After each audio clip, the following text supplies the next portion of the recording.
자, 여러분 안녕하세요. 오늘의 한자어 200번째 시간입니다.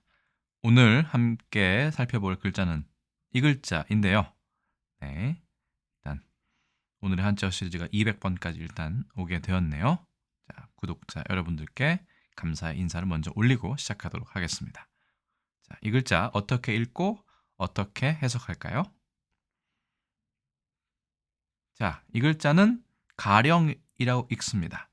하지만 이 거짓 가짜가 장음으로 분류되어 있기 때문에 사전에는 가령 이렇게 해서 가가 장음으로 되어 있습니다. 어쨌든 가령, 일단 한자 글자 하나씩은 어떤 뜻을 가지고 있을까요? 간단하게 살펴보겠습니다. 원래는 단어의 뜻을 설명하는 것이 주가 되어야 되기 때문에 한자에 대한 설명은 200회부터는 조금 최대한 줄여보도록 하겠습니다. 그래도 기존에 해왔던 방식은 일단은 그대로 유지하도록 하겠습니다.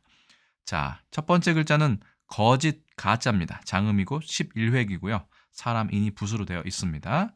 보면 진짜가 아니다. 사람인의 뜻을 따르고 그 다음에 빌릴 가짜, 원래 이게 가짜거든요. 의 소리를 따랐다라고 허신의 설문회자 되어 있습니다. 이렇게 전서로 쓰고요.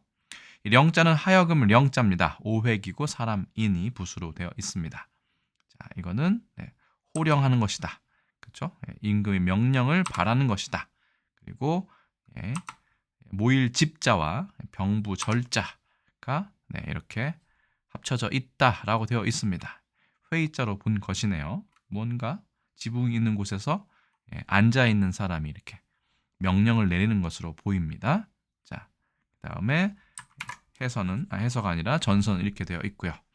자, 거짓 가짜 써보겠습니다. 총 11획이죠. 하나, 둘, 셋, 넷, 다섯, 여섯, 일곱, 여덟, 아홉, 열, 열하나, 11획이 됩니다. 하여금 령자도 써보겠습니다. 하나, 둘, 셋, 넷, 다섯 이렇게 쓰시면 되겠죠. 이거 같은 경우는 중국과 일본에서는 주로 이런 형식으로도 많이 씁니다. 같은 글자라고 보시면 되는데 이게 좀 더 정자체에 가깝다고 보면 되겠죠. 자, 그럼 가령 우리 국어 사전에는 어떻게 되어 있는지 살펴보도록 하겠습니다. 표준 국어 대사전입니다. 자, 부사로서 첫 번째 뜻 가정하여 말하여 이렇게 되어 있습니다. 가정하여 말하여 말이 쉽지는 않네요. 유의어로는 가사, 가약 등이 있습니다.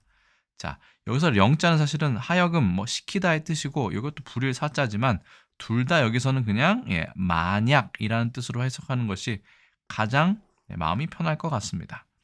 굳이 이걸 직역하자면 가정에서 명령한다면, 가정에서 시킨다면이 되지만 그렇게 해서는 지금 현대 국어의 어떤 그런 해석을 바로 가져오기가 바로 와닿지 않는 그런 면이 있습니다. 가약 같은 경우는 괜찮네요. 이 약자가 만약의 뜻이 있기 때문에 그렇죠? 가정하여 만약이기 때문에 가령의 뜻은 대부분 뭐뭐라면 이런 뜻으로 보면 될 것 같습니다.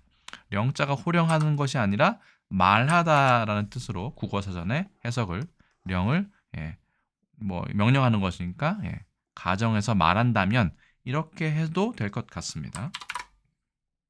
자, 예문은 무엇일까요?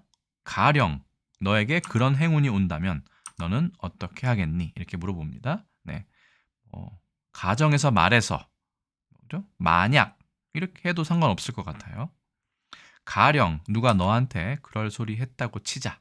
박태순의 어느 사학도의 젊은 시절이라는 작품에 나오는 예문입니다. 자, 그래서 가령은 여기서는 그냥 만약이라고 해도 될 것 같아요. 물론 만약이라는 말은 한자죠. 일만 만자에 같을 약, 뭔가 말을 따르는 것이죠.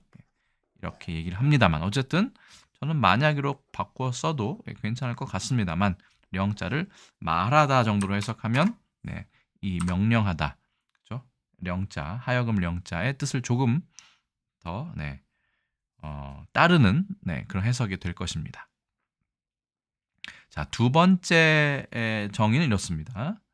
자, 예를 들어 그렇죠. 이 가령은 원래는 가정에서 말한다면 만약 뭐뭐라면 이 뜻이 밖에 없지만 우리나라에서는 유독 이 가령을 예를 들어 놓습니다. 자, 볼까요? 자, 예문입니다.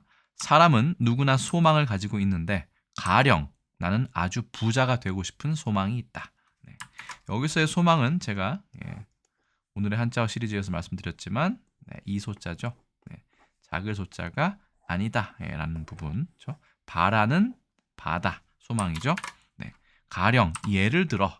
그렇죠? 이렇게 해석을 하는 경우가 우리 국어의 특성이라고 보시면 될 것 같습니다. 가령 다음과 같은 문장을 놓고 고찰해 보기로 하겠다. 이숙령의 대학가의 파수병 이라는 작품에 나오는 예문이 있네요. 여기서는 예를 들어 그렇죠? 라고 보시면 될 것 같습니다. 자, 가령이라는 것을 옛 신문에서 한번 살펴보았습니다. 첫 번째 것은 1931년 조선일보고요. 두 번째 기사는 1934년 동아일보입니다. 자, 가령 그러한 사태가 발생한다 하더라도 정부는 차 이상, 이 이상인가 봐요. 양보할 여지는 없으므로 단연 뭐 이렇게 나와 있습니다. 가령 이것은 만약 이런 뜻이 되겠죠. 여기도 가령이 있네요. 자, 가령 차고라도 단연 처단 이렇게 되어 있네요. 가령 설령 뭐뭐라고 할지라도의 뜻이라고 봐도 될 것 같습니다. 그러니까 만약이라고 보기에는 약간 양보의 뜻이 있는 것이죠. 여기서의 양보라는 것은 뭐 예전에 영문법 하실 때 배우셨겠지만 정말로 자리를 양보하다, 한 발짝 물러나다의 양보입니다. 내가 한 발짝 물러나더라도 뭐 사실의 상황은 이렇다 이렇게 얘기를 하는 거죠. 그런 가령은 이 양보의 뜻을 가진 뭐라고 그럴까요? 가정이라고 보시면 될 것 같습니다. 자, 그럼 가령이라는 표현을 한중일 삼국에서는 어떻게 쓰고 있을까요?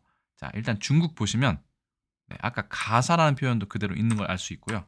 실제로 중국어를 배워보신 분은 아시겠지만 이 가사라는 표현, 자시라는 표현을 자링보다는 훨씬 더 많이 쓰고 있습니다. 물론 이것보다 더 많이 쓰는 부사가 있지만요. 그래서 자링이라고 해서 중국에도 문어체이긴 하지만 가령이라는 표현을 쓰고 있었습니다. 일본은 어떨까요? 일본도 이게 거짓 가짜의 신자체 글자거든요. 그래서 가령이라고 잘 쓰진 않지만 이렇게 쓰고 다또이라고 읽어서 이것도 사실은 양보의 뜻이에요. 설령 뭐뭐라고 할지라도의 뜻입니다. 물론 설령이란 말도 영자는 그대로 쓰고요. 써볼까요? 이 베풀 설자를 씁니다. 이것도 나중에 설명드리면 참 좋을 것 같긴 한데 그래서 이 영자가 말하긴 말하는 것인데 뭐 앞에 이야기가 옳다고 뭐 맞다고 하더라도 양보의 뜻을 가지고 있다는 것을 간접적으로 알 수 있습니다. 자, 그래서 가령이라는 표현 물론 좀 서로 느낌은 좀 다르지만 한중일 삼국이 모두 다 쓰고 있었습니다. 영어로 보자면 suppose 보통 뒤에 that 나와서 뭐뭐라고 치자, 뭐뭐 한 셈 치자라고 얘기하는 겁니다. assume that 가지고 보통 이 뒤에 내용이 나오죠. 자, 뭐 영어는 그렇게 중요한 게 아니니까요.